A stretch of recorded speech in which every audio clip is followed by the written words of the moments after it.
So let's get everybody up to speed here. We did have John Sally defeat Tobliot, Don't Call Me Tailbot, 3-2 in the first semifinal. We just watched Akela defeat Big K, formerly Aluha, 3-1. So we're going to have the finals of John Sally against Akela. That will be starting up shortly. They're just giving, Akela a little bit of a breather after finishing off that series. This is going to be double elimination. So Tobliot and Big K are going into another best of 5. The winner of that will face the loser of John Sally versus Akela. They'll face off. Again, we're going to be punching 2 tickets to Gwent Open 2 today. For 2 of these 4 individuals will make it out there. So, Flake, do we want to start taking a look at the decks and talk about what this final is going to look like? Fire it up. Let's go. Let's go. Let's take a look at Detective John Sally. Detective John Sally. Now, this is a fun one. This is a fun one, Flake. Talk me through some of these. What do you think? Well, Detective John Sally coming through with some of the more interesting lists, I would say. I hate saying that word, but it is what it is. Detective John Sally of China is coming through with a, well, I mean, let's be honest here. There's not many surprises when it comes to the actual selections of the leader abilities from each faction. We've got a double cross, a lined pockets, a Deadeye Ambush, and a Blaze of Glory. But let's just take a look real quick into these lists, because these lists are a little bit, they're not quite as typical as you may suspect. As we look right now at the Nilfgaard list, we've got the 17 provisions of building space, of real estate, if you will, from the double cross ability. Crystal Skull is your stratagem, but let's take a look. Well, Masquerade Ball. I mean, can you really blame somebody for playing Masquerade Ball? I mean, you can blame them for playing it twice or even 3 times in previous metas that existed. We don't do that anymore, Flake. We don't do that anymore. Thank God for patches is all I gotta say. And then we've got, well, let's just sort of take a cruise down memory lane of some of these cards that we've seen so many times when you're queuing into this list. But hey, hold on a second. Is that just a... Yep, that's Vilgefortz, ladies and gentlemen. Hey, now, it's not Mill, it's just Vilgefortz. Now, you might think, well, is this a card that we're going to... I mean, this card did have a lot of utilization in previous metas a long time ago. This card was just a great card to have in a Nilfgaard deck, and now it finds more of a home in mill lists. However, Vilgefortz here is just a nice, clean removal of a tall target, and in a later on in the game, you're possibly pulling out something off the top of their deck that could be good, it could be big, it could be small. I mean, it's more painful to do this against a Skellige list, let's say. But if you do have that that location, and if the stars align and you could do this properly, and you don't need the location, let's say, to recycle your Joaquin, you could always use the location to, I don't know, put an emissary on top of their list, and then use your Vilgefortz, and you're only really getting penalized by 1 point from the emissary coming out. So an interesting option for a potential removal with Vilgefortz. But hey, Chris, you mentioned there was another way that you could possibly use Vilgefortz with Yen's Invocation.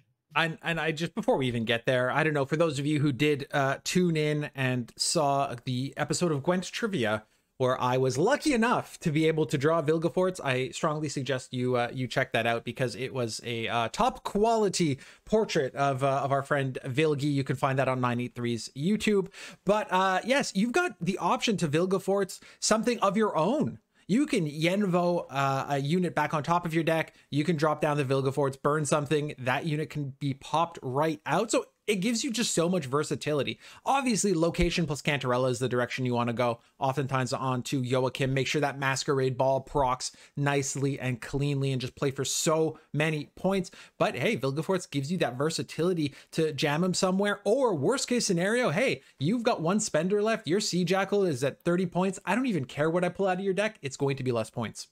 What's fun about this list here is that for kind of the direction that metas have shifted in terms of deck building, of like less equals more when it comes to units, this Nilfgaard list is just slamming bodies on the board, baby. It's just no tactics besides the coup de grace, so who cares about Menno? That guy can just go ahead and take a small vacation. But yeah, no Menno in this list, probably sort of shifting around for Vilgefortz. But you don't have things like Tourney Joust. You don't have things, like your other, like Remedy, let's say, that you might see in this list that's going to sort of recycle spies and such. But double Emissary, you do have your Duchess Informant as well, double Fangs. And opting this time for Van Morlem Hunter over the Alba Armored Cavalry for your lock option. But it is an Aristocrat, Chris. So this is a good way to go ahead and assure that you have options to go ahead and trigger that Masquerade Ball. But like you said, Vilgefortz is really a glaring point of intrigue when it comes Yes. to how this list is going to operate and the potential that card represents. Exactly. It's something different. It's something new that we don't see. And again, it's an open deck list, so you're not going to get surprised by it when it hits the board. You're going to know it exists, but it's going to force you to change the way you play. If you are playing, line pockets and you do get a spender up real tall, well, what happens if that gets hit by Vilgefortz and all of a sudden a Safecracker pops out, a Furkel pops out, something that isn't a spender hits the board. Philippa even, can be a huge shot because you don't get that deployability. You simply get the very small body compared to what you would have if you were, spending on a Sea Jackal, things like that. That's right. There is no alchemist here to sort of tailor what you're going to put on top or switch up what happens here, but you could always get it off of the location if necessary. But it's an option there. Moving on now, line pockets. We just saw a line pockets mirror, so there's not really going to be a whole lot to really dig into here. But there are some interesting choices, such as, well, no Ownermancy, a card that we saw kind of go ahead and pull out big cards, little cards, everything you need. It's a nice little Swiss Army knife of accessibility, if you will. It's a skeleton key to go ahead and unlock the potential of your deck. I gave it such a magical and fantastical description of what Ownermancy is. And it's not even in the deck. It's not even in the deck, and you're just talking so highly of it. I know, it's just amazing. I'm okay with tutors in the game, especially Ownermancy. Echo is a thing that we could discuss, but it's a thing. But if we're going to go ahead and just kind of dig into what some of the more intriguing aspects of this list there, well, Vivaldi Bank is another option if you need to, because it does profit 3. Go dig into your deck. A nice card to have in round 3 to go get some access. But there it is, Kurt. And Chris, when it comes to Kurt, and I'm not talking about the Kurt that played on our ball hockey team. He was a gem. He was a gem. Kurt was definitely a gem. If ever you're in one of our streams, you could ask us about Kurt on our ball hockey team, and we'll talk to you there, because we can't talk to you about it here for not safe for work purposes, and this is work, so yeehaw. But yeah, Kurt is a nice addition as well. 6 for 6, good body to provision translation there, but it's very versatile, Chris. Well, we talked about that before, right? The inclusions of a lot more purifies in these lists to make sure that you get through defenders, things like that. Kurt allowing to add the bounty, so it gives you again that flexibility to just do a little bit more. You drop Kurt, you drop a bounty on something, you answer that with a tunnel drill, eliminates whatever's got the bounty on it, fills your coin pouches again to go back out and just use that tunnel drill to just clean the board out. So I love the addition of Kurt in these lists, because with the right sequencing, it can be very, very strong. All right, well, then there's Deadeye Ambush, and, well, this is Blast from the Past territory. Radia. So no shoot, but it's Radia, so I guess can kind of call it a shoot list. If Repek's listening, he's probably just doing a little fist pump of like, yeah, shoot represent. Well, it's not exactly shoot. It's kind of shoop-ish. It's a shoop-ish list is what it is. We're relying on Radia. Now, what's the reason we were playing Radia? Well, Radia is going to spawn you an on-side Saber, which is going to go ahead and allow you to go ahead and trigger, if necessary, to go ahead and get 2 more elves on the board, which is fine and dandy when you're trying to pop Feign Death without, the risk of it getting Karathi Heat-Waved. What we were discussing with this list is it's going to be difficult for this list to contest strongly in multiple rounds. I feel it has one significantly super powerful round and one tricky, sticky, icky kind of round that it's going to have to navigate with a little finesse. But looking at this list again, it's a Radia list, a one-of list, so you're not going to see any duplicates, which means you're going to see some cards that you don't typically see. And I mean, anything poking out to you, my man, that's just kind of like, oh, well, we get to see this happen? I mean, this was exactly the same, way you approached it. It was my first thing. I saw, hey, that's a lot of cards. Hey, where's Shoop? We do see Radea. That gives, I think it's interesting because that gives John Sally the option, right? I can drop Feign Death in round 1. I can use my stratagem if I need to pop it, or I can use Radea with my scenario in round 3. Just so much flexibility there to get out a lot of points, which I think is great. But as you kind of scroll down looking through the list, you've got a lot of 4 provision cards in here. It is difficult to fit all the high end when you can't play 2 of. So yeah, that's great. A Swordmaster Pyrotech, you'd often see 2 copies of these in a list, but you don't get that. So instead, you start to include some different things like Spores. You include things like Red Haze. So those are going to be tech choices that you're going to be able to use to answer whatever your opponent's playing. You've got Squirrel in there, lots of tech options. But I'm with you, Flake. I'm very curious to see this deck played. I hope it doesn't get banned. I don't think it will be, because I'm curious as to how you commit these cards and win 2 distinctive rounds. The way that I kind of associate this is this deck is kind of like balancing a bowling ball on a deck of on a house of cards. It's a very weak and wobbly base with all of those 4 provision cards, but the top end is super powerful with Radia and Feign Death and Vernacial and such. So you know, typically when you see a list that's running the Deadeye Ambush, you might suspect it could be traps, it could be Eldane, it could be this, it could be that, it's Elf Swarm, it's this, it's that. But this is a Radia list, so it's a little out of left field. But we know now, again, with the open deck list, that the opponents are not really going to have to worry about it. And typically, this is a list that has existed in the past, so the book is out on it. The people will know how to address this list, what to wait for, what to get out. They know that once they see, you know, Vernacial, Radia, let's say Feign Death, that the level of threat for this is going to start to taper off. Cards like Isengrim can be problematic. Yavin might be able to find a good target. Teruvial can go ahead and take out, get some good value against an Arrakis Queen, let's say. But it's like we said, it's going to be one, you know, really easy peasy telegraphed, hyper powerful round, and one that's going to be a little bit more creative, a little bit more finesse involved. It's not necessarily going to be slammed down and let's go, all systems go. But this is a list I'm very intrigued to see, bust out. Absolutely. I'm very, very curious to see this list get played and kind of just see what the lines are. Somebody in chat did mention that John Sally reverse swept both Shaggy and Tailbot's syndicate lists, which makes me think that John Sally is going to be targeting those lists, and makes me imagine that, you know, will not be doing the banning on that side. So focusing on line pockets, I think, is a great strategy here, because you know that it's going to be everywhere. Detective John Sally. My apologies, Flake. My apologies. Respect, okay? All right? Because he's slam his badge and his gun and go rogue, and we can't have that. Detective John Sally has to be on the right side of the law. Otherwise, it's a whole other spin-off and Netflix series, and I don't have the budget for that, so... Makes perfect sense. What about this Blaze of Glory list, Flake? Let's talk about Blaze of Glory. Let's talk about Blaze of Glory. Well, what is there Do we have to talk about Blaze of Glory again? Well, we could talk about it. I mean, the thing about Blaze of Glory is that if you're not complaining about it on the first day that it was that Iced was printed, then, well, where have you been in your life? Because it kind of has cooled off. It was definitely a flash in the pan card that a lot of people were really up in arms about in terms of just the sheer point potential. But it's not like I feel like it's not even the strongest strongest deck in these 4 decks. Frankly, it's a very, very strong deck that typically typical of Skellige, which just gets better as the game goes on. You probably are looking to just protect that obvious play of dropping Iced and going ahead and tossing out your Yuta for a massive point swing, a major element of control. You are working with Turgvi in here. You have Morkvarg as well.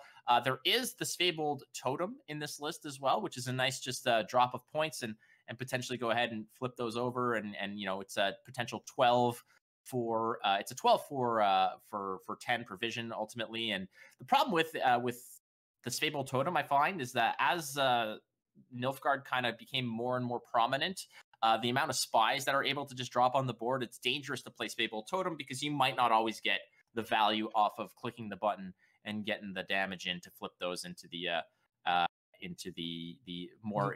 more dangerous bear form of those Animorphs, if you will. So correct. Let's take a look over quickly at Akela's list. We've got about 5 more minutes before the series starts. Now, we did take a look at Akela previously, while we were waiting for the last round to go. We see the pretty standard double cross list here. We mentioned the cavalries included instead of the hunters. So you've got an option to lock but you're lacking the aristocrats there. Everything else seems fairly standard. That spicy professor list that we just saw in action. So we saw Professor come down, create the bounty bit, and all of that. So we see that, but the rest, again, fairly standard, right? We've got Philippa in there. We've got a tavern brawl you have to play around, things like that. We have not yet talked about Akela's AQ list, though. Got Portal in there. I like that. I like the flexibility that Portal gives you in the way of thinning your deck and dropping 14 big old points on the board. You also have Doggo out there, as another tool to continue that swarm. Flake, what do you think about Portal in this list?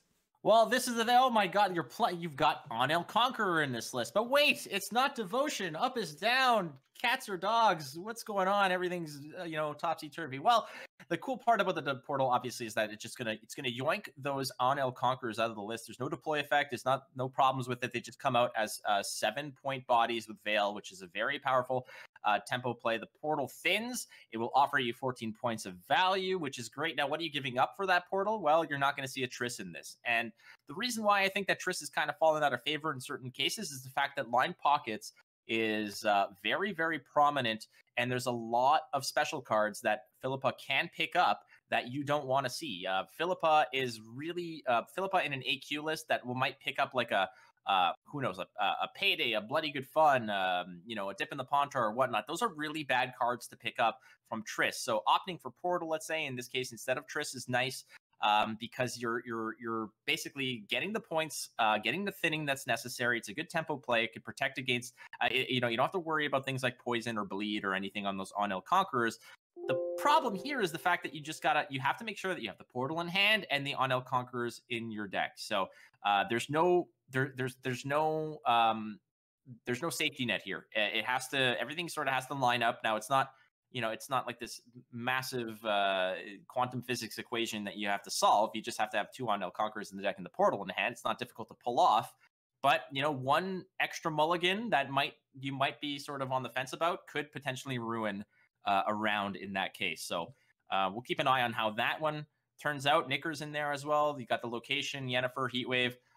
No Irden in this list either. That is huge. The lack of Irden really can make the mirror matchup awkward. Obviously, in this case, John Sally not running AQ. We're not going to run into that scenario. John Sally is playing Deadeye Ambush instead. Just to give you guys a quick update. So Akela's AQ list is actually being banned here, so we're not going to see the portal. We're not going to see that list at all.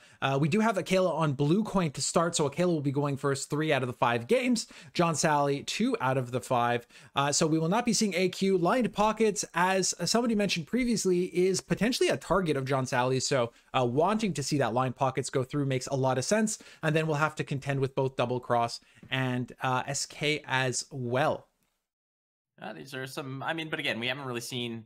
I think I'm wondering where Nilfgaard is not Nilfgaard, rather. Northern Realms is in this tournament. Northern Realms is not necessarily getting much love from the players. I don't think it's just a matter of this. There's no one runaway list in there that can beat these other lists. And what's interesting to note as well is the fact that when you're not seeing the Witchers, the Northern Realm Witcher lists in circulation, then Nilfgaard is often taking out some of those tourney jousts, because tourney jousts on those Griffin Witchers, it's an instant elite, and it's a nice 4 provision answer to a big problem. So Northern Realms, unfortunately, just kind of just sitting there Blake, and wondering. I'm going to interrupt you quickly. My apologies. We're about ready to go, so I want to quickly jump over to John Sally's list, because John Sally's NK is going to be banned. So we're gonna see NK? NG. My gosh. NG like, list. Look at me paying attention. I'm so excited. I'm excited to finally get here. The game is about to start. NG. John Sally's NG is banned. So John Sally, we will see that Radea list. We're gonna see Line Pockets and Blaze. So Line Pockets, Blaze, and the ST list. John Sally will be on red in the first game. Flake, knowing that we've got Blaze, we've got Line Pockets, we've got Radea left, which list is probably coming out here on red? Blaze, Line Pockets, and Radea. On red, we said on red? I said on red. John Sally's going second in the first game. Like, I mean, I think on red you might be looking to play the elf list here, because I feel like this is a list that wants to make sure that it can really command and just take the win. I feel like the other lists are not bad on blue, especially with line pockets can really survive a big push on blue. It can thrive by being the proactive, the aggressor, if you will, in the matchup. Also looking at the Skellige list. I mean, the Skellige list is also okay to go on to go on blue in this case. I mean, you've got the Brockvar Hunter, the Savage Bears. You've got a lot of cards that you can kind of drop in, especially with the Heime Skjald. You do have some proactive plays if necessary, but I suspect if you're on red, you're opening up with the elf list. You want to kind of be able to have a cushion if you need to bounce out of a round and save some resources. You don't want to necessarily get bullied out of a round too early on blue. The other two lists, like I said, the line pockets can really survive and thrive on blue, and the Blaze of Glory list is not necessarily hurting too much if you are on blue. So we're about to find out. So John Sally on there we go, on red is taking the is going to be taking that list that we mentioned. They are going with the Radia list, as we see the card draws here. There's the Feign Death, there's the Radia. That's a big chunk of the pie that you want to have for I don't want to say a round that matters. Every round matters, but at the end of the day, round 3 is typically your pivotal round in the game. Well, we mentioned John Sally, has a high amount of 4P cards, right? So you've got a lot of 4P in that list. You want to make sure that you're drawing your goals, and drawing Radea, drawing Feign Death, drawing Heatwave must make you feel a whole lot better about it. Also having access to Maxi as well, another great tool that's going to allow you to make sure that your draws are going to be, solid going into round 2 and round 3. And I think that's exceptionally important when you're playing a Highlander list like this, where you only have one copy of each. So going to be fairly limited in your ability to pull out your gold cards. But I mean, John Sally's hand looks very, very nice.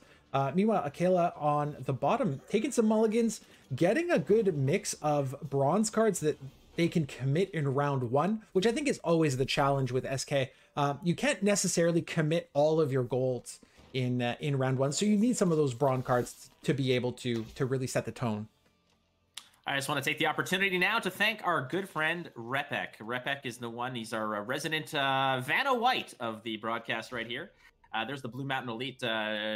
Very, very good opening card when it's deployed on the range row, damage an enemy unit by 3. If it's the only unit on the row, that's a tough one to sort of pull off. But when you're playing Highlander, like you mentioned, not to be mistaken with Pathfinder, which was one of the worst movies I've ever seen in my entire life.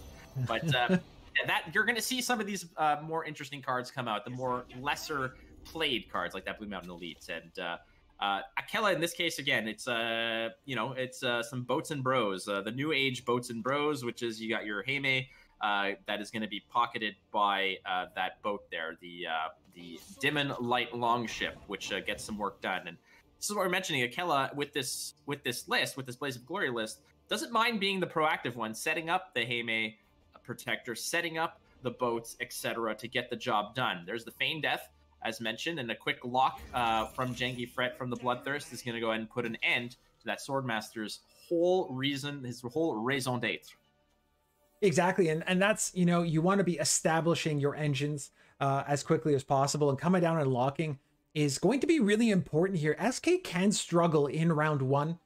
Part of their gimmick, their shtick, if you will, is that veteran tag that continues to make them stronger as the game goes on. So round 1 can be a bit awkward if you don't tempo ahead quickly, and coming down and having an answer in this case, just to slow down the pace and make sure you stay in control, is very, very important here. So we see red is deciding.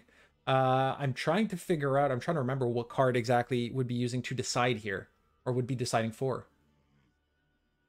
Well, he's taking his time, so it gives us more option to sort of look awkwardly as we wonder what the hell's going on in this case. Because we see Onero in the list, which means Onero is obviously not the card being played here. Maxi, there we go. Maxi Priest, if you're into 1990s R&B. There we go. Now Maxi's going to come in, and the deployability of just going ahead and kind of fix your draw. Look at what's coming up, and if you want, go ahead and toss some of the garbage to the bottom of the pile, shuffle your deck, etc. And like you said, Bob's your uncle. In this case, probably likely that we're going to go ahead and see boat, start getting set up next to that Heime. The awkward part about this is that for Akela is that there's so many cards that you want to set up to maximize this round. But eventually you're kind of going to be running out a little bit of time because you're going to be playing a bunch of bronze cards that eventually over time become really nasty. But meanwhile, John Sally might be having some, big plays of his own to go ahead and match it. But I don't think that we're ever going to see Radia and Feign Death until it really, really matters in round 3. And John Sally, the way that John Sally is playing makes me think that there's probably a pass coming down sooner rather than later. Maxi, plays for points, but is really very good carryover. The Saboteur, also good carryover, boosting a unit in hand. Yavin got the boost there, as we see. So there's a good chance that John Sally gets out of here fairly soon. Both Protectors coming down. You see a boat in between. We see the 2 Berserkers in hand that next to the Protectors are going to provide a ton of value again. So I don't know how much longer this is going to go. Also, the fact that, we're talking about a 14-point difference here, and John Sally does not have a very easy way of going and jamming those points. Without using leader, that is. And I think that might be something you want to hold on to be able to Yavin with and things like that. Yeah, this is looking pretty nasty here. That's the right pass. I mean, There's nothing that really you can commit here that is not going to get just completely swallowed up by a massive, well, I don't say massive, but a more significant play with just a mere bronze card. That Berserker next to a Heime Protector it's a lot of points. This is one thing that Skellige can do to, as Skellige with the veteran ability. You're talking about a shtick, like Carrot Top has his props shtick, and Liffy players have the shtick of being terrible people. And there's the shtick of the veteran tag for this is that the cards get better as they go. So Skellige in round 1 needs opportunities to go ahead and get value out of those bronze cards. And Heime Protector, Dim and Long Light Ship, these are ways that they can go ahead and really stretch these bronze cards into a lot more range. Exactly, and I think what you're talking about here is the fact that is exactly what Akela wants to do in this scenario. Establish those engines, get things rolling, and force your opponent out. And now you've got to figure out, well, how do I bleed this? You don't run Heatwave. Obviously, with SK being Devotion, you don't run Heatwave. Do you need to bleed out Feign Death? I think you probably do. And based on the tools in hand, I think there's a very strong possibility here that bleed can go fairly deep. Skellige used to have the sort of big 3rd round massive play of picking up Harold, getting back some of those veteran, like a Raider or whatnot, and really having a big tempo play with Harold. You can still lean on that strategy in this round. You can still do that. So when you're looking at and evaluating the hand, you're thinking, okay, if I really need to see that Feign Death, what am I giving up in this round that matters? And what am I desperately needing to hang on to, or what do I want to hang on to rather, to make sure that my round 3 has a chance? Because I could bleed and bleed and bleed. Sometimes that can be problematic. If you're bleeding all your good cards and you've pretty much only got rags in round 3, then what are you going to do? In this case, looking at the hand as it is, I would commit absolutely everything except Harold if it meant that I get out the Radia, the Feign Death, etc. Because going into round 3 with Harold is still a massive play.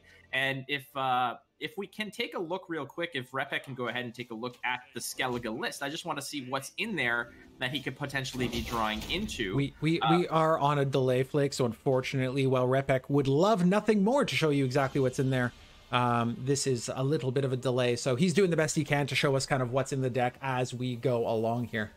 Well, he can send it to me in a Christmas card or something, I guess, in that case. But yeah, anyway, like we mentioned, I mean, you can still be drawing into other cards that are in the deck that can potentially help you out. But again, if you're banking everything on that Harold, it doesn't mean that you're kind of throwing the game away. No, all it means is that you're getting a huge tempo swing. There you have one element of Bloodthirst. You have the Bear Witcher that can potentially get some more Bloodthirst if necessary, but this Elias play is very, very adept, very smart. You're getting rid of some of that Bloodthirst, putting more bodies on the board if necessary, and taking the lead and keeping that card in hand if necessary. But I would suspect that unless Akela, sees that Feign Death come out sooner than later, Iced is certainly an expendable card here. A lot of people like to just sort of bank on it as a late game, last say kind of big push play. But if you do this in round 2, you are forcing your opponent to commit to bigger pieces, and that means that your Herald in round 3 is that much more devastating once all these big cards are out of Detective John Sally's hand. And this is interesting. Now we're gonna see Turdvy come down and rupture Ellie. So that's a good amount of points there. You know, a potential for 12 points on that play. We did see Redpack take a look at John Sally's deck earlier though, and things like, oh, the Purify. Forgot that the Sapper was included here. We mentioned how big Purifies are, you know, in the series and over these last 2 days, and there we see a huge Purify. But that does not get John Sally ahead without committing a leader. The problem with committing a leader is it also pops Aileron out of the deck, and that might not be what you want to commit at this point. Now, hear me out here. Yes. We can drop. You can go ahead. You can go rock the Bear Witcher on either the 6 or the 5-point body, and then you can drop the Skjordahl onto the other one, opening up the double Bloodthirst here. I don't think there's anything that can happen otherwise to really recover from that. That's the line that's happening here. That Skjordahl, an 8-point Skjordahl that opens up the double Bloodthirst here is just good enough. I think that Akela is kind of smelling blood here and is going to go for it, because keep in mind there that it's a massive play. It is such a massive turn. Really, the only thing that can really go wrong here for Akela with the Iced is if Akela kind of draws maybe into a special card, which could be, you know, it could be slightly devastating. You just toss it away. It is what it is, but you're kind of losing out on points there. The home run in this case would be maybe picking up a Bear Witcher or something big. But as we see there, Blue is deciding. We're going for it the whole way. Play Harold. You're just missing out on the ping and the veil here, but who cares? We're smelling it. I think he's opting rather to play Harold and hold on to that Iced. Well, it's going to be interesting because we did mention John Sally having things like Vern still in the deck. So that's a good amount of points when you jam that. It doesn't get very tall. So I don't know if Iced has that much value when we're talking about removal. Yavin gonna go ahead and remove the Raider, which creates another challenge here. Akela has to spend now Skjordahl to create that Bloodthirst, to go get Iced, to draw the card, to hope to draw points, to discard the card, and use leader ability. But that is exactly the direction Akela's going to go. I would have suspected that maybe they would have had a little bit of an insurance policy on that Harold. I mean, you don't need to play it when they played it, but that was the direction. Play the pressure. And now the problem here is that the Feign Death will only get one trigger if that comes out. Feign Death comes out. Unfortunately, however, you're going to need to support it with elves being played, not spawn. Whereas what Rodea has here with that Saber, it is basically spawn and play. So there will be the trigger here. Now, if you're doing the math here, though, and I'm you know, too much of an NA to do that, you're going to grab Ice. It's going to depend what comes out. You use your leader to answer, let's say, Rodea. Is that Heat Wave plus some leader charges going to be enough to get you ahead? Because the question becomes, if that is enough, and I can actually keep the card and Feign Death, I am going to be a very happy camper in round 3. I think a lot of this is going to come down to exactly what is drawn off of that Iced. There might have been a little bit of buyer's remorse here when it comes to Akela, because that Harold on the board now, and you're not really that much ahead. Now, there's a nice card to play on the right row as well. Playing it in the range row means that you can go ahead and deploy that for an extra 5 points, 4 plus the ping. And we're going to go ahead, toss out the 12-point Utah, kill the Radia, and now you're ahead by a significant margin. So problems abound here because the Heat Wave's worth 12 on the Utah. And you've got 9 points coming out of the leader ability. The Feign Death will definitely get you ahead here. But I think, yeah, this might be a situation where Akela might have been able to bleed these cards out without giving up Harold, but we'll see how this goes. That Purify, however, on the Rupture was a significant play. Was absolutely huge. 39-35. So leader charges stay for John Sally. Vern is still in deck for John Sally. We've got Isengrim in as well. No tutors have been drawn, though. We haven't seen Blood Eagle on Akela's side. Not that they've needed it. We do see location. It's a good amount of points there. There's Onero. That's going to help. There's Isengrim as well. So good potential to produce a lot of points on that side of things. We see Blood Eagle come through as well. Squirrel is not what you want in round 3. War of Clans, not too bad there.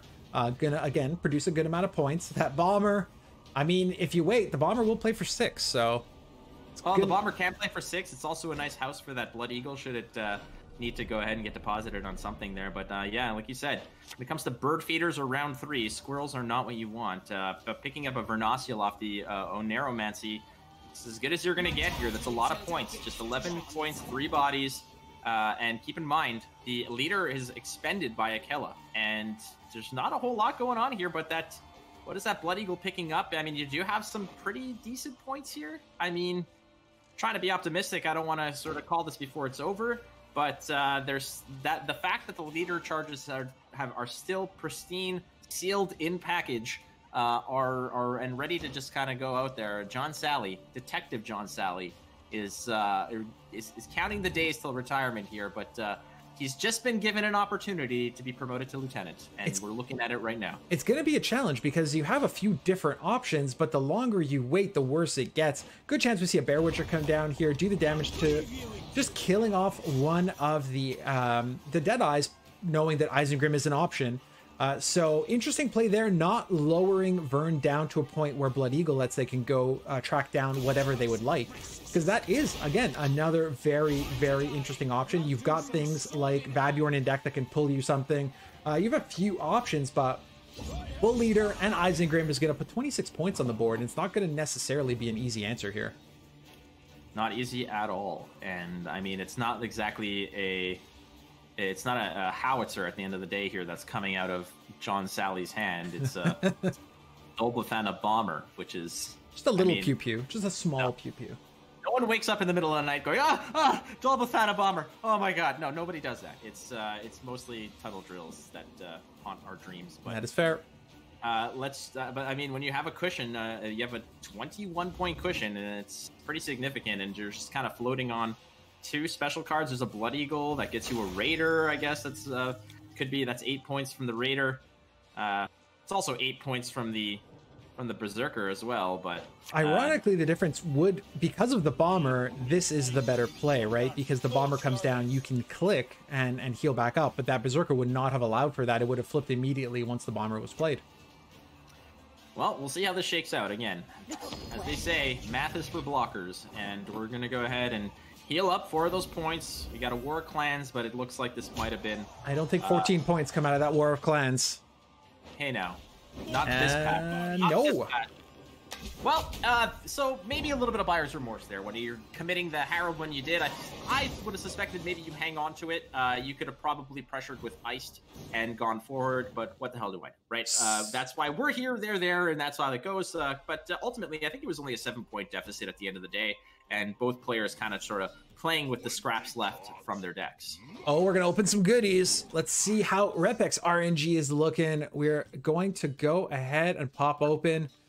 Oh, where are we going? You were talking about Northern Realms before, SK? No, no whammies, no whammies, no whammies. Oh, Scoia'tael, they won the game. Oh, somebody tell Repek to just kind of stop and smell the roses. He just you click them one at a time. You give them each their due. Got the Hamadryad, Sag. My God. Be a selfless lover there, Repek. Come on, give them each a little bit of the clicky. They're wasting no time. We're jumping straight into the next one. So John Sally's Deadeye Ambush, though we were kind of confused about how it wins 3 rounds. That's how it does it. It lets itself get bled. It defends masterfully and then just hammers out the points in a short round. So that went very, very smoothly. We're going to see John Sally on blue this time, having the choice between Lined Pockets and Blaze of Glory. Akela on red, still having the choice of all 3 of their lists. NG, Lined Pockets, Blaze of Glory on their side as well. Alrighty, well, here we go. Detective John Sally, back in the saddle again. Another episode of Gwent Cops with Detective John Sally. So, can you tell that I'm kind of trying to projecting some of my own, like, yes, pipe dream fantasies of what I want to be in life but no. Blake wanted to be the Popo in another life, or maybe this life. Who knows? If I could just sort of fly around space solving like crimes and mysteries, like that might be kind of where I'd like to, you know, if that was a possibility. Like if you could plug me into the Matrix where I'm some sort of like Han Solo kind of detective hybrid, then yeah, that's kind of where I would definitely put all my chips. But not the case. Woo! Let's go, baby. Instead, you're stuck here casting with me, ya poor schmuck. But I wouldn't call it stuck. I would not call it stuck. I had the pleasure of being in this wonderful situation as we see line pockets. That nice. Ain't that nice? Couple Canadians just saying sorry. So yeah, we do see line pockets on blue. We were talking about this a little bit earlier when we were reviewing the decks together as well. It's interesting because obviously line pockets is just such a strong list. It's got such a strong round one when you're able to go and pull a Safecracker out, Justice out, just drop so many bodies on the board and all of that. But at the same time, you almost want to play it on red because you can bully your opponent so hard in round one. So it gives you this kind of give and take sort of scenario where, you know, I want to play it as greedy as possible and go on red, but I think on blue here makes the most sense considering what John Sally has left. Would allow you to play SK on red in that case, and SK does very nicely on red. That's the way she goes. Now, this is a matchup that I feel is typically usually favored towards Nilfgaard, because Nilfgaard has the wonderful possibility of just sort of breaking up pockets. And if Nilfgaard does one thing good, it's like my girlfriend's pants, no pockets. That's basically how that goes. And that's... I have questions, but they're for another time. There's just no pockets. That is one thing that they can do, dropping the spies, manipulating those pockets, and reducing some of the value off of the intimidate, off of the tunnel drill, etc. That's kind of how this goes. But looking at the hand right now that Detective John Sally has, it's not exactly ideal. You have no bodies to play here. And let's not just no bodies, Flake. We have no Safecracker. We have no Justice. We have no Furco. We have none of what they normally want to do in round one, but we have plenty of crimes, which means Safecrackers in round 2 and 3 not going to look so hot. No. That is definitely correct. I mean, usually this never happens to me when I'm playing against line pockets. Usually it's Safecracker into the typical thing here, but now awkward plays meet awkward plays. So what's fun here is that now it's all on. It's back to Akela here. It's kind of this awkward thing of just, you know, you put the glass on the table and the cat just knocks it off. You put the glass on the table, the cat knocks it off. But bodies finally show up. But what happens with these? There's no spenders besides that Philippa without over profiting. So it's just awkward all the way around here. But it's interesting, right? Because we just saw that sort of flip in proactivity required. John Sally has to come out with something, has nothing. But Akela's options here are very, very limited.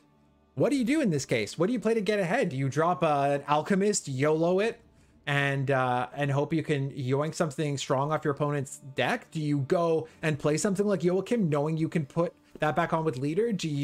What do you do here? This is a power move, if anything. Playing the Emissary so that then you may play the Hunting Pack, thin your deck. That is something special. That is a 5-head play. I like that a lot. It does mean you can't bleed in round 2, but heck, NG probably doesn't want to bleed in round 2. Well, I guess it depends on the size of the cojones. If you do want to go 2 cards down and bleed a little here, but that's typically not how you want to do this. I mean, you still have a little bit of latitude to sort of play some cards here and get some stuff out of the way. Playing a location, and like you said, YOLOing the Alchemist could be a fun thing to do. I mean, if we look at the cards in Syndicate's hand here, now you got your spenders, now you have your Safecracker, you've got your Novograthian Justice, all's well, in the hood now, but not ideal. As we see now, he's going to go ahead, drop the location. This might be the YOLO that we're looking for. What's left in the deck? I mean, if you can go ahead and just kind of snipe one of Alchemists. Alchemists give me so much anxiety. So much anxiety. So Nazca Sergeant goes over. What comes back the other way? Lottery ticket. Let's see. Oh, Furco garbage. That is just... That is not what you want to see.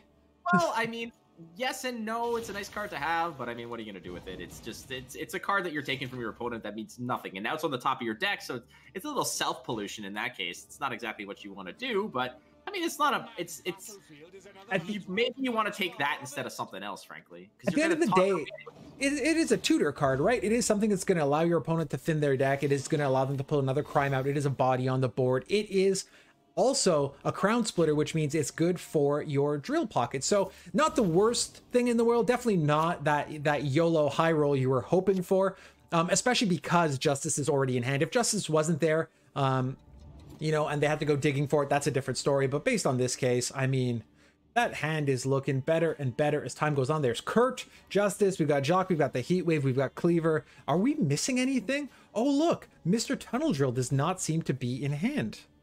There is no Tunnel Drill there. So that is a nice little piece of...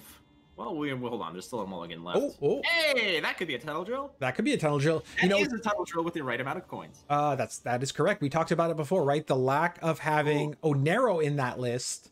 Missing Gourd as well, though.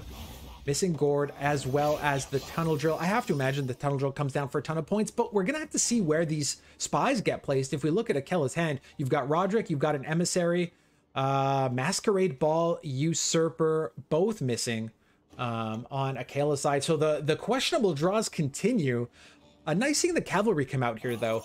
Cavalry come out, locking down Cleaver. It's... You know, we don't see as many locks as we used to in Nilfgaard decks. They're tending to get a bit greedier, trying to go a bit taller and just outpointing you. But this is going to be a nice way to shut down one spender on the side of John Sally. But there's no limit to them. We're going to see Jacques come out. We've got Philippa in hand. We've got Sea Jackal in hand. We have options abounding for spenders here.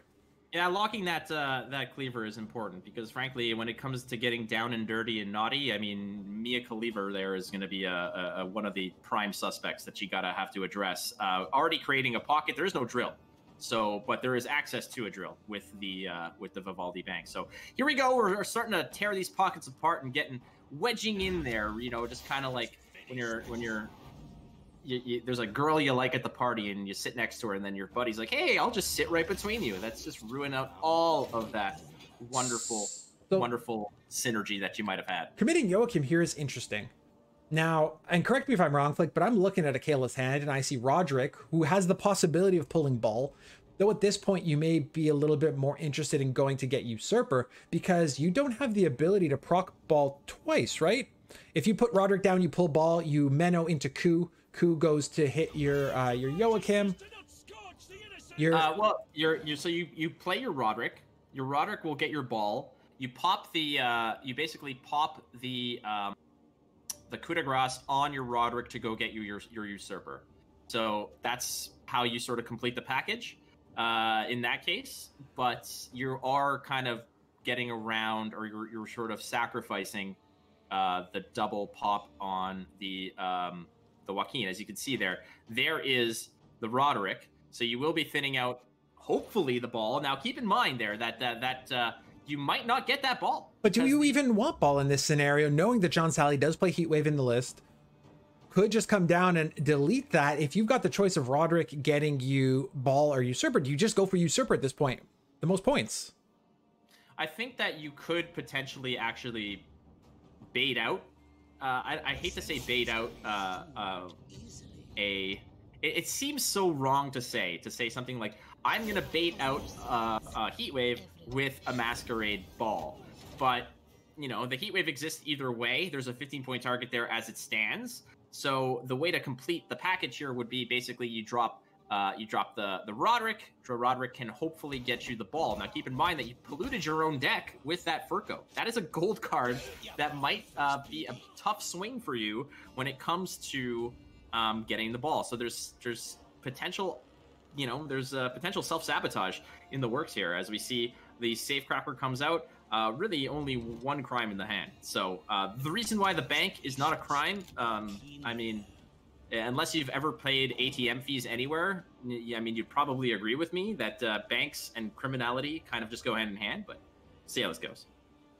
I think, the key here is less about the crime and the bank and more about creating another pocket, because those first two have been blocked by Joachim, by the informant. So you want to create another one. You've got so many options, because you can go Roderick. You can, like you said, you have kind of bricked it a little bit, because you could pull Furco and your Coup, which is less than ideal. You can go and you can use Roderick. Let's say you do get Ball. You could then Coup your Roderick, right? Proc Ball once, put Roderick back on top with location, Cantarella your Roderick to get your poison out. That Roderick pulled exactly what you want, so you get to make that choice in how you want to proceed. That's a pretty good one right there.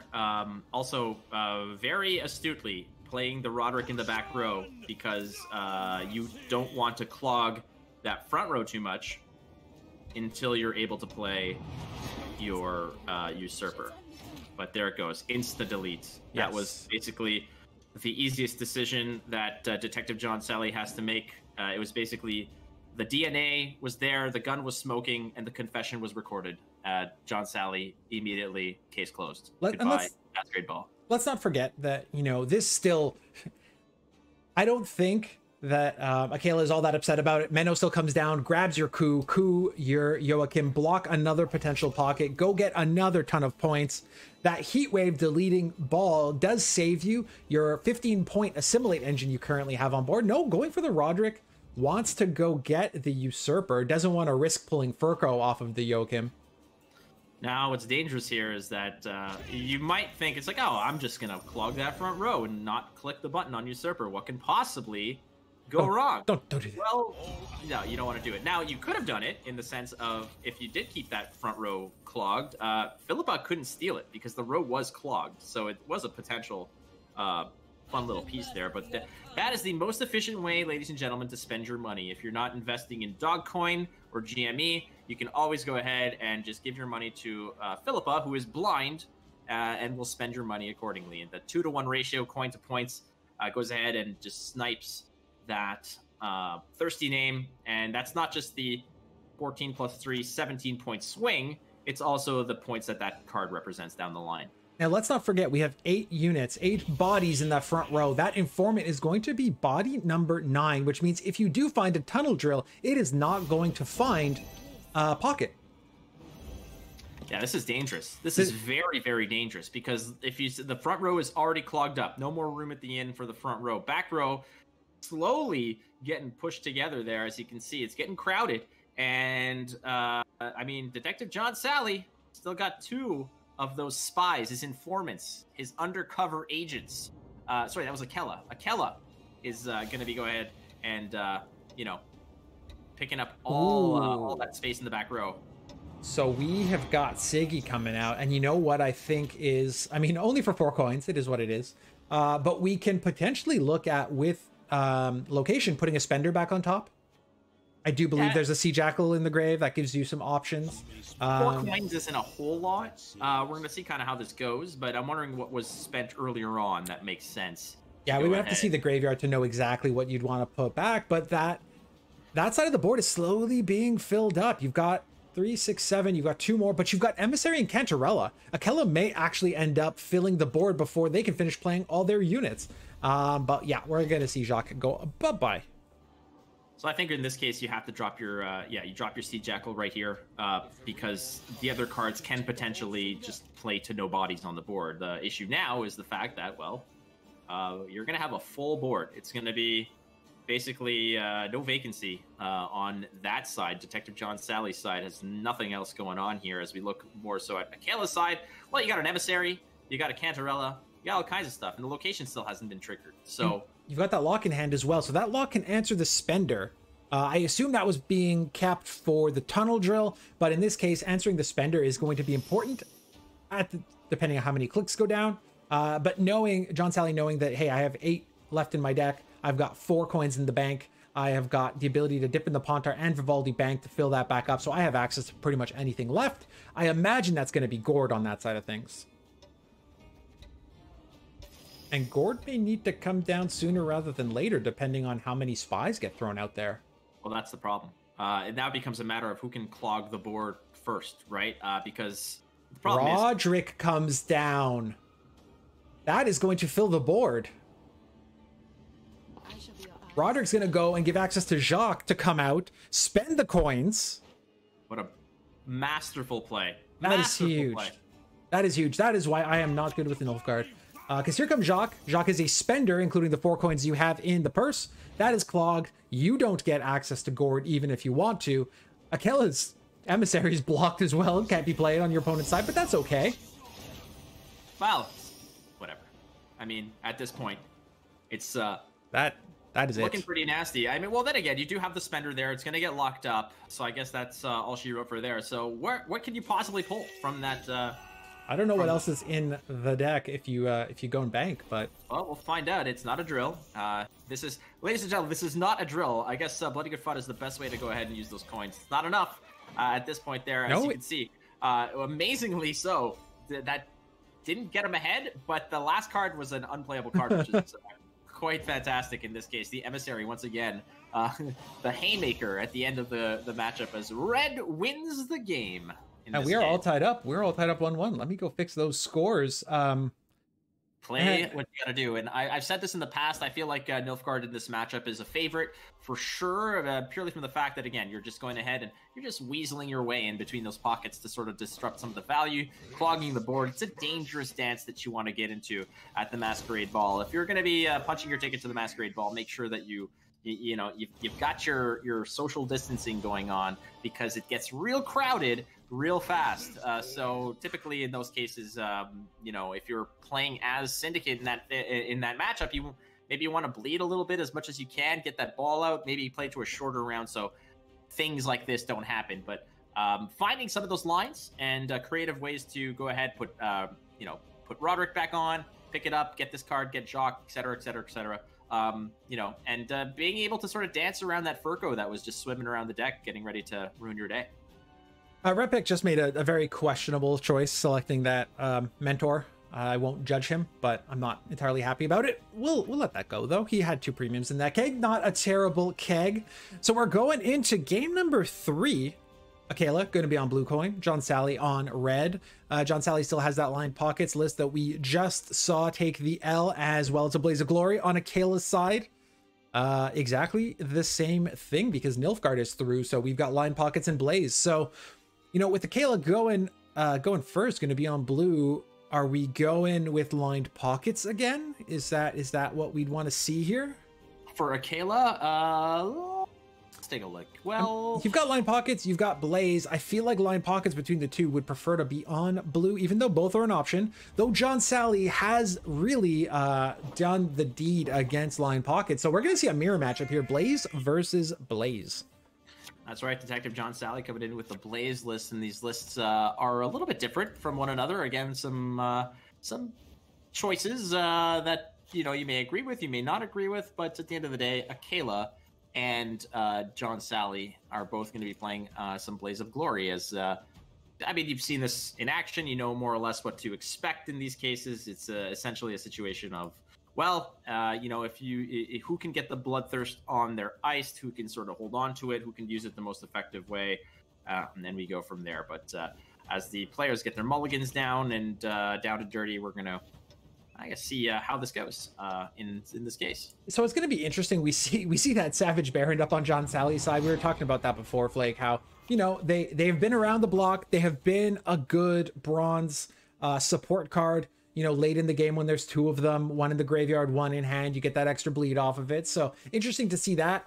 I wonder if the fact that John Sally has included a discard package here, putting more bodies on the board, is that going to make it a little bit easier to get Bloodthirst? Is that going to allow Akela to go out and get that ability to draw the card off of ice and get those additional points?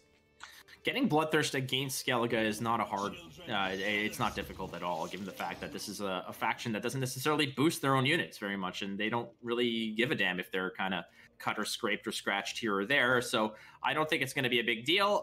Again, no boosting abilities in this list, in either list, really. You're not really going to be, besides the Heimei, but the Heimei on its own is fine, but everything else around it is going to start taking damage. So it's not a point to worry in this case in terms of, if either player is going to have to struggle to find that Bloodthirst too. Bloodthirst in this is everyone's going to have Bloodthirst all day. I'm going to have Bloodthirst. You're going to have Bloodthirst. We've got a giveaway for Bloodthirst in the chat, probably, maybe. Who knows? Bloodthirst is going to be quite abundant in this matchup. Yeah, I don't think there's going to be any issue there. We talked about it in the previous game where we saw SK that, on blue, sometimes it can be a little bit more difficult if you don't establish your engines to really get the points going. In a mirror matchup, a little bit less important, but having things like Berna, having things like Heimei, going and drawing you cards and potentially putting out some good bodies can, swing the tempo a little bit in the other direction. So misses the discard, the skirmishers that we, like to see off of our draw cards. So we're not going to see that kind of tempo swing, but it's still very tight here. Obviously, Crystal Skull hasn't been used yet. The Protector coming down is going to make a big difference here, because that's going to start ramping up pretty quickly with the boat and then possibly the Berserker on the other side of things. slamming in some damage over there onto that Brockvar Hunter, again protecting your own Brockvar Hunter against the dangers that lurk around the corner. And we're probably gonna see the Berserker follow up from Akela again. You can get a lot of mileage off of these bronzes if they line up correctly and just kind of left to their own devices. Again, the Brockvar is gonna go ahead and still create some damage. The only really place you want to put that Brockvar ping is on the Heimei. Again, you don't have a Morkvarg in hand, and typically in the mirror matchup, Morkvarg on a Heimei is your best bet for damage. But a really clever use now of that Blood Eagle, as it does allow the Zeal for the Oncry Raider, but maybe that was a little bit of a quick pass. That might have been a little bit of a quick pass. I would have suspected that Bloodthirst off of the Raider may have been immediately utilized to go ahead and just kill the Heimei, but opting rather in this case to just hang on to it. I'm a little perplexed why that wasn't just kind of click right away. We'll see how this plays out. I was on the same page as you, Flake. I thought that was a brilliant use to create the Bloodthirst that would allow the the Raider to come down, do 2 damage, finish off that engine, but not the case. And now it's an uphill battle. You've got the Longship on one side, you've got the Berserker on the other side. There's no real way to clear that. I saw the rope was ticking down. I was wondering maybe that was, just running out of time on the turn. It's possible. There might have just been a situation where where time was your enemy. You see the Berserker nestled nicely next to the Heimei Protector and basically sitting there whispering in his ear, "My love for you is like a truck, Berserker. Would you like some making ping, Berserker?" I will not complete that sentence. Would you like a Savage Bear, Berserker? Yeah, would you like a Savage Bear, Berserker? That's correct. That is correct. I mean, look, tempo-wise, we're still tight here. That Berserker ping is going to go off, is going to be worth, 4 more points. The Hunter is going to go clear the opposing Hunter away. At this juncture, does John Sally want to go and commit something like location, knowing you've got the second Bear Witcher in hand, can potentially get you ahead? Sometimes you look at these two lists and you go, well, whoever wins the round 1 passes, gets last say, and then what? You iced, your Yuta comes down and answers your opponent's Yuta. Well, that's the Yuta game. And when it comes down to it, a little Yuta ping pong, if you can. If just like, all right, you play yours, I play mine, and we're all back to even Steven here. And I just think that Detective John Sally here might have missed a real big opportunity to kill that Heimei. That Heimei is still alive, and could very well have not been. And it's keeping a tight leash now on him, because it just continues to stay alive and generate points and be a nuisance to John Sally. You got the Bear Witcher option now to come down and remove that once and for all. Not ideal, not the cleanest way of doing things, but if you look at Akela's hand, they can't continue on that long. You don't want to spend Ice, Harold, or Skjordal really in round 1. You've got your location, but if you don't want to commit another card after, you can't really click it. So it's a little bit awkward knowing what direction to go next for Akela. And on John Sally's side, I mean, you still can commit that location. You can commit Herkia and not feel too bad about it. Obviously, Berna at this point is not doable, neither is Ice. So it's going to be a little bit sticky here to kind of see what comes out next. Yeah, location on John Sally's side, you go location into perhaps your Bear Witcher, maybe kill something, get some more Bloodlust. Maybe you drop, I don't know, the nice boosty Witcher when he looks at the board and sees everyone suffering, and he's like, "That's where I shine," and boosts itself based on how much sadness is on the board. But there are still opportunities, but it's dangerous when you're playing with the Berna, because you can potentially draw some big stuff that you don't necessarily want to toss in the trash here. Akela is making a decision. That's a pass there. It's only a 7-point lead. 8 points is no big deal here. If you're going to play the location, you grab the Bear Witcher, and it's all good. You just want to make sure that you're not hitting. Just don't hit that angry bear. Do not hit that angry bear, and life is good, right? Should all be good. Exactly. Comes down. Just get those 8 points you need. There you go. Problem solved. And then you just win by 1, and that's how it's done, Chris. Easy peasy lemon squeezy. Now the question becomes, you just protect Lasse, you just pass here, draw pass round 2, you do lose the click on location. Do you care that much? I would have to imagine that's the direction you go, but it also comes down to, you've got Berna in hand. What if you draw a couple skirmishers? Maybe you want to try and take advantage of some of that tempo. I think that you do. Now, if there is already one skirmisher in hand here, I suspect that we are probably going to see that exact situation happen here. Ooh, Turgv against In the Mirror is a beautiful card to have. Knowing that there's like no Purify and everybody is basically a big, strong dude in Skellige. Every Skelligan has been taking their vitamins, brother. So, so what is see Berta come down. I want to see what gets drawn. Yeah, there we go.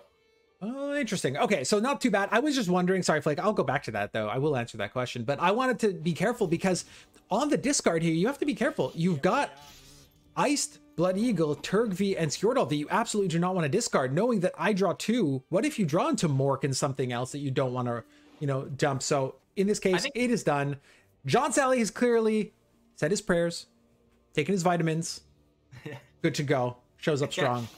That's what I wanted. I wanted a Hulk Hogan reference. I'm glad that you fished it out of there. I lifted the giant over his head and slammed him down to the mat in front of 93,000 Hulkamaniacs. In this case, it's not as epic, but there's the pass that we're talking about. And yeah, a little thinning, a little bit of help there, but that'll get the job done. I like the aspect of thinning. At the end of the day, it was just about getting enough bodies on the board that you knew your opponent, without committing a very big piece, would not be able to get ahead and take that card away. Because you want that last say, we talked about it before, you want to make sure your ice, let's say last with Utah, stays intact while answering your opponent. So you don't want to get yourself in trouble. And I think that was just a smart play. Thin your list a little bit, and you know, just move on from there with hopefully some better draws. Looks pretty good so far. That bear comes out with 1 in the grave. There's Totem though. That's even better. Ooh, that's a scary mulligan coming in with Utah coming through, but bye-bye, Utah. You still have 1 more mulligan left to go. That is always it's odd to say, but that card like Utah, when you draw it in round 3, it actually feels good because you get to pick it up. But yeah, that's a tough one, picking up that skirmisher.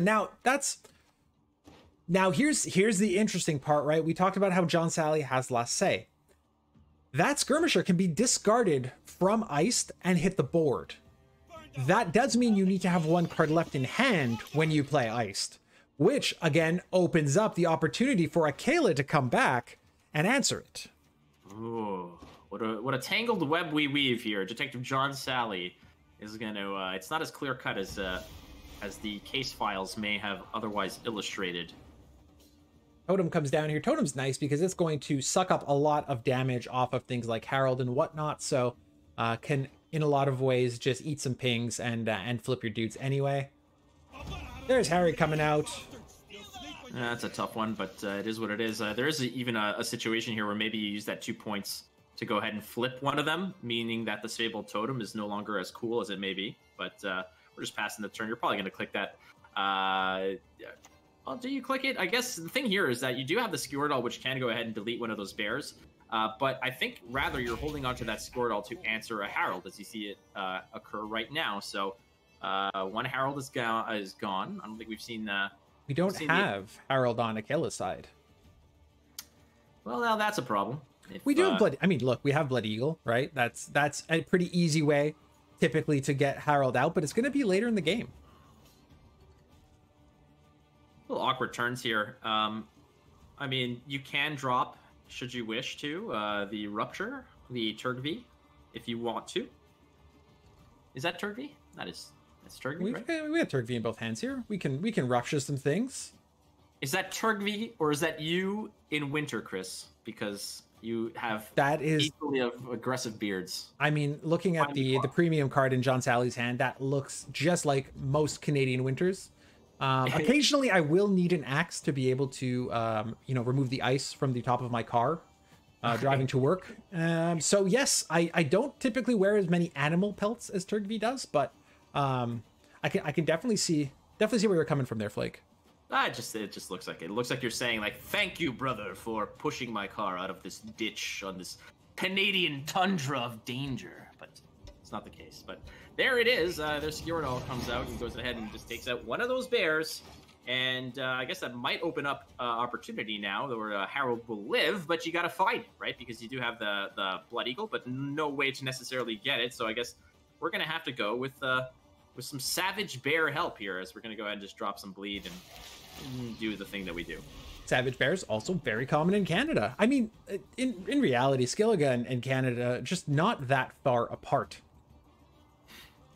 Wild animals, berserkers. Bear Witcher is glowing red with anger, apparently, as the newest addition to the visual feast that is Gwent has these cards just enraged with pure anger and sadness. As we get Bear Witcher comes through, goes ahead, and there it is.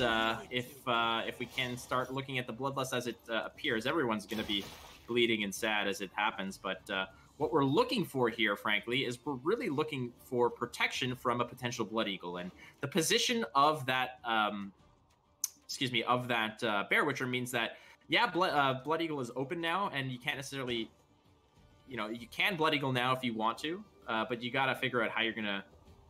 Where are you going to use these pings, this damage from the Raiders? Blood Eagle is now open for business, given the fact that there's 3 bleeds on the board. So we're going to see Blood Eagle hit the board again. Probably going to hit that Raider in the back row.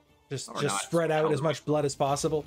But anything to get Herald out at this point, it's really, really that important to get that Herald out. So just not wasting any time. The longer Herald's on the board, the more pings you get. Just the better off you feel about it. All together, though, yeah, like you said, lots of bloodlust on Akela's side of things.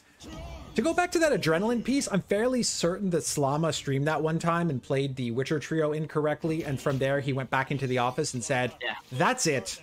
No more of this. I want bright red circles around all the adrenalines. Yeah, I want it to look like Las Vegas after like an ecstasy trip. Like I want it to just go crazy, like burn it into my skull. How do we put Christmas lights on it and like an air horn? That's basically what we're seeing visually here.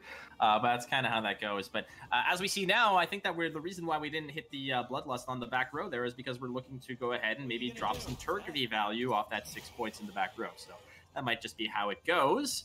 As we take a look now, again, it's still anybody's game. It's very close. There's still some points in the bank there as we see the Raider go ahead and deposit the value that it's been holding on to. Still 2 points of bleed that are going to tick down.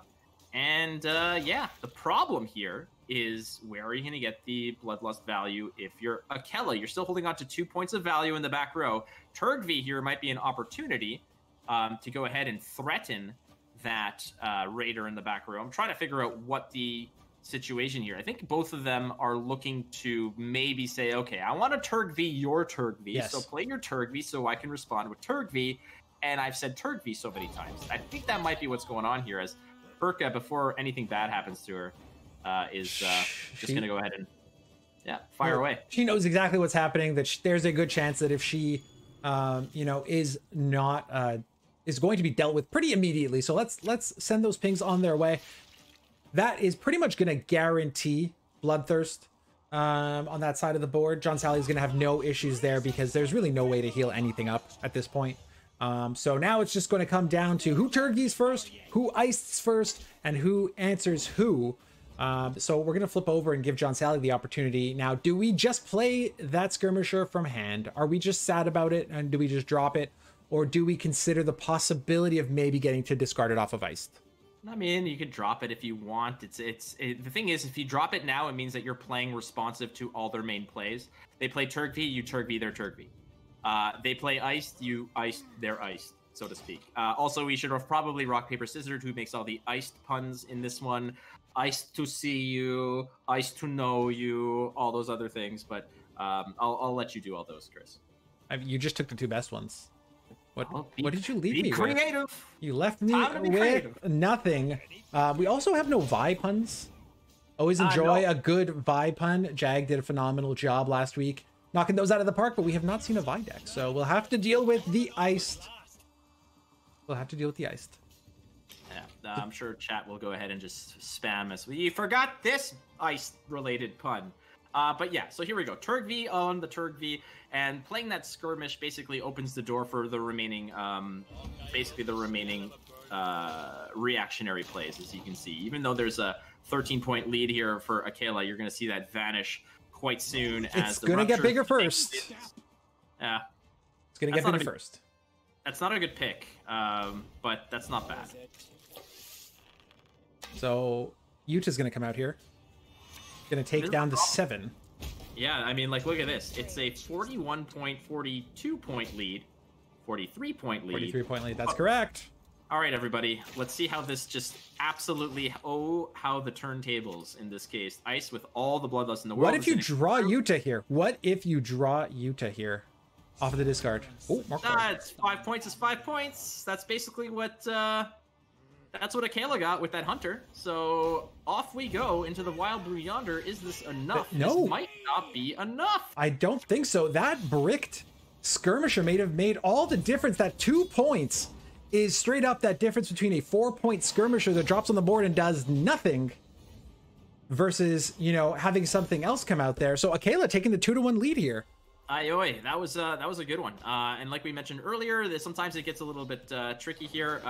If possible, Chris, let's just take a quick look at the deck lists because... hold on, Repx popping open a keg. Hold on. All right, I was going to say, because Flake had so much coffee that Flake needs to run to the little boys' room for like... there's no way to say this nicely, but when you have a small bathtub worth of coffee that you drink on the regular, sometimes it's better to... all right, chair stream, go for it, Flake. You've got a couple quick minutes while we take a look at the deck list here. So Akela just went through with SK. Akela went through with NG. So we're looking at lined pockets here. John Sally in the past has completely backwards swept lined pockets, so it is definitely reverse swept lined pockets. It's a total possibility here. So knowing that Akela is going to be coming down with the lined pockets with this spicy little professor listed in there. We'll take a look at the other side. John Sally has gone through with the Radea Scoia'lus. So we've got Blaze versus lined pockets. War of Clans, good choice indeed. We're gonna go back to the game. We're gonna have a very empty chair where Flake used to sit. We have lost him, but I have no concerns that he will be back shortly. Let me just make sure the score commands are all sorted out here. Akela up 2-1. John Sally facing elimination. The winner of this will get a punch their ticket to Gwent Open 2. Gwent Open 1 happening next week. Flake will be there casting with Shinny, with Shin Miri, as well as the Beauty and the Beastie. So big congrats to Lion and Taya for making it to the grandest stage next week. There he is. There's the good man. So John Sally has swept Shaggy and Tailbot's line pockets. It's a thing that happened. We're gonna see if John Sally can do it again. Oh boy. Yeah, if that waited any longer, my bladder would have been Turgvied. So we're just gonna move forward here. Do you not? Did you not bring my water bottle's now empty? See, I thought this through. I don't even have to get up. I'm not gonna go down that route of sadness. Okay, where are we at? Well, standard procedure. Let's just open with a safecracker and a quick response by the fist deck. So. Like we said, it's a scary thing to be sitting on when you're just there. You deposit some points on the board and they're immediately threatened with that little vial of sadness that he's got in the bottom left corner. And there's completing the process. Again, this matchup, the Syndicate Mirror matchup, we see a safecracker out of John Sally. No Furco or Justice. On Akela's side, we don't see Safecracker or Furco or Justice either. So making round one's a little bit more awkward here. Just the location, sorry, stratagem plus the boat come down, and Akela's going to be happy to spend with the Jackal a little bit here. And this is no easy answer to that Jackal unless it's a Heat Wave. Sorry, Heat Wave is basically the easiest answer. What I mean is no inexpensive answer to go and get that out of the way, as we see that that blue coin is now getting threatened a little bit here with some points on the board and no easy way to sort of get out of that rut. You know, it could be a situation here where if you're on red coin and Akela can just go ahead and continue to deposit some coins in that Sea Jackal, and if John Sally decides to go ahead and Heat Wave it to rescue the round, it's possible. But rather in this case, opting just to sort of pull the chute on this one and exit the burning vehicle. Taking the easy way out of things, just getting lost before things get too messy. So that's going to give Akela a couple options. You know, you could spend with the Sea Jackal, use Swindle to try and fill up your pockets a little bit more to make sure you've got some solid carryover.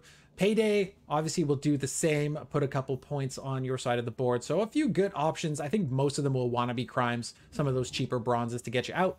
Continue to thicken up that gourd as time goes on as well. I think you hold on to the payday here. It's one of your answers to a drill. I think you just swindle and use those coins moving forward, which is what we're going to see right here. It's the safest way. It's the least, it's going to hurt you the least down the road, because that payday is going to be important. Just to take out a tunnel drill potentially if you need it, or a rather sad-looking safecracker potentially. But there's the tunnel drill, and here are some of the small differences between each deck. You have the Vivaldi Bank versus the Oneiromancy. So you have it now; it's in your hand. There's the Furco with the Novigradian Justice in hand as well. Not a very easy way to have a crown splitter on the board. I mean, you will have your cleaver, but I think that this might be a situation where there's just no bleed. But I mean, if you're looking at the difference, there's such a dichotomy in the value of either hand here. I mean, look at this. It's golds all the way, and then you have a nice little mix and match, if you will, of bronzes and golds on Akela's side. Well, and it's awkward for John Sally as well, right? Because the safecracker was in hand. You throw the Justice back, sure, but there's literally nothing in John Sally's hand that boosts that safecracker. There are no crimes in hand, so it would come down and be just very sad. If you're looking on the other side of things, Akela's got a much more rounded hand with some of those crimes, so Justice is going to be a lot easier to go. Safecracker is a nice play if necessary, especially now when you can kind of pair it up with that Novigradian Justice. But what are you getting with the Novigradian Justice? You need to get the Safecracker. In that case, it's all gone. There's a Bloody Good Fun. Good way to spend the coins and get rid of a moderately tall unit. And as we see now, this might just be a situation of, like, we open with Cleaver, we get some bodies on the board, you match up with the Novigradian Justice follow-up, you just create a whole bunch of pockets, and then best opportunity for that drill. If the drill survives, you follow up Siggy, more drilling, and then we'll read about it on Reddit about how that card is just crazy good. We don't even have to play this out, Flake. I think you just walked us through what this entire game is going to look like. Listen, I got that power. But you talked about it before, right? The fact you've got Philippa on both sides of the board, so just yoinking things back and forth, fighting back and forth on them. Looks like Jacques is missed on John Sally's side, so that bank should be able to go and dig that out. But we do see Cleaver coming down, just as you called it. So it's going to be interesting, because for Akela to come back here, that Justice is awkward. There's no crown splitter in hand other than Gordon. Obviously, you want to commit Gord a lot later. Here it comes. Someone made fun of somebody's beard because there's a fight in the tavern, and we've seen this before. Here comes the problem. But nice follow-up. Again, it's really tough to get rid of three like really beefed up dwarves on the board, as the saddest safecracker that ever cracked saves shows up and just says, hey guys, am I late? That is correct. The beauty of that is the fact that even as an Intimidate engine, just nothing is going to happen. Yeah. There's really not a whole lot that this safecracker is going to be looking forward to here. It's just 3 points of potential pocket value. This is kind of one of those things where it takes the role of entourage in this case versus sort of focal point. It's not the star of the show as it might have been in round one. You've got the Cleaver's muscle there. They're all buffed up. They've got a shield on, and the safecracker just shows up. Hi guys. Can I come too? Eat out of here. For the record, only one of these muscles is moving around and doing stuff, so I know which one my favorite one is. That's a valid point, Flake. I'm sorry I missed that. But if you look on the other side of things, Akela, that Oneiromancy you talked about before, giving you access to your deck, but you're missing Cleaver and Jacques. Those are two very, very big pieces that you're going to be missing. So it's going to be a little bit more challenging here. The payday actually comes down and makes quick work of that engine, despite the fact that the engine was very much stalled and not going anywhere. Still provides you with a nice profit, which at the end of the day is probably what you're looking for here more than anything else. Vivaldi Bank, again, he's going to profit 3 and dig into the deck, and it's not exactly where Jacques wants to be, but he was deep enough where I guess he spent a little points and, do a little dance, make a little love, get Jacques tonight. That's kind of how what's happening here. And Jacques comes out of the bank, sitting there. Philippa, fully ready to go with 6 coins. That could be a good way for Akela to make up for not drawing their own Jacques. Could be to go and snag your opponents. We do see other spenders in hand. Obviously, the drill just waiting to come down for a time where Akela actually has a board to be removed. You've got the Sea Jackal there as well. Obviously, the Sea Jackal can come down and spend quite nicely as well. And Philippa, as you mentioned before, the most efficient of spenders, also exists. Nice play there by John Sally, putting a couple coins into Jacques, forcing Akela to use leader if they want to go and yoink that Jacques. I'm wondering if it might have been prudent here to, profit up 2 coins, use the Philippa to go ahead and steal the Jacques. You're using 2 of your own coins. You've already used 2 of the opponent's coins. So your opponent spent coins to give you some of your strength, knowing that you're going to be stealing an 8-point Jacques that your opponent really can't take back without a little bit of work from their own Philippa, right? So we'll see how this goes. There's the full profit from Siggy. The boat comes out as well. Things are looking pretty decent on both sides. Cleaver is still going to represent a pretty decent threat here, but that's probably going to get yoinked by that Philippa potentially here, which is likely just going to get answered back. But the difference here is the coin, the bank value here. There's 9 coins in John Sally's bank, 4 on reserve versus the 1 floating around in Akela's bank and the 6 on reserve. But that's a nice little play there. But boom, let's fill the bank with that. And that's a nice use of the Professor if we've ever seen one. Exactly. We actually talked about that before as well. You know, the best case scenario for the Professor is probably dropping the bounty and finishing off the body as well. There comes the yoink. That's my cleaver now. Any time that you're gonna end up with bodies on the board, it's making it tougher for Tunnel Drill to find value because you have so many shields. Good chance Philippa just comes and takes it right back, but that is going to open up a few different things. The bounty can come down next, which then allows the Tunnel Drill to convert some of that spend into coins and allow them to push back and use the coins again. Just making a very, very, very scary drill. Gonna go with the Professor instead, because that's actually going to, at the end of the day, profit coins, right? The drill comes down, spends 4, takes out a 6 power body, and gives you back 6 coins so you can go and do it all over again. That's a nasty little 1-2 punch if I've ever seen one there. Just dropping again, putting a little post-it note on him saying, I see you, buddy. I know you see me because you've got the biggest glasses that I've ever seen in my life. But here's another way, again, if you're going to be spending some coins, just share the wealth a little bit over there. Of course, blacksmith, but Kurt going ahead, post-it note. Here comes the drill. Little bang, bang. And wow, that is a real good return on investment, but gotta put all the work in. That's smart play, right? To be able to go and boost that Professor by just 1. Now it costs 6 coins to remove, which essentially breaks even as opposed to spending 4 and gaining 6, how it would have worked previously. Yeah, no, that was a very, very smart move right there. Again, it's like, all right, I'm going to spend 1 coin, but I'm making you spend 2. So a little give and take here. It's this is why I don't touch the stock market, because I have no idea how things work. It's, trade money for goods and services. That's basically my economics training. But of course, Blacksmith knew a little bit. Put a little extra coin in the back pocket of that Professor there, which made the drill a little bit more angry. If you talk to Syndicate and all of our colorful characters within it, I think they would tell you that exchanging money for goods and services, there's so much more to it than that. Exchanging money, extorting, running a brothel, whatever you want to do, it is possible out there. So I know you keep things simple, Flake, but Syndicate most certainly does not. And that what makes them so interesting to play, with all your abilities to gain coins, spend coins, move them around, to do all sorts of interesting things. Tunnel Drill still sitting in Akela's hand. Probably the only good way to answer the drill on the other side of the board. However, no good way to profit for coins. Dipping the Pontar is going to be the way to go there, making that cleaver a little bit bigger. But that heat wave is looming on John Sally's side. That is likely going to be the best target for heat wave, since John Sally will not see Akela's gourd. At this point, there are 11 points of tallness, and that gets immediately answered as we see heat wave just goes ahead and delete waves the cleaver, and cleaver is no longer a problem. Bounced on both sides of the board a few times. Got banished here, banished there, and long gone. So there's one cleaver that played both sides of the board, and the other one that died in the tavern brawl. So as we see again, that Chorus Blacksmith doing a little creative accounting here and just making it a little bit more awkward to use that tunnel drill. But here's a tunnel drill of Akela's, and first target, yep, and then now we watch as it just rains terror. Again, everyone's favorite card, and we get it. It's a strong card. It's definitely a strong card.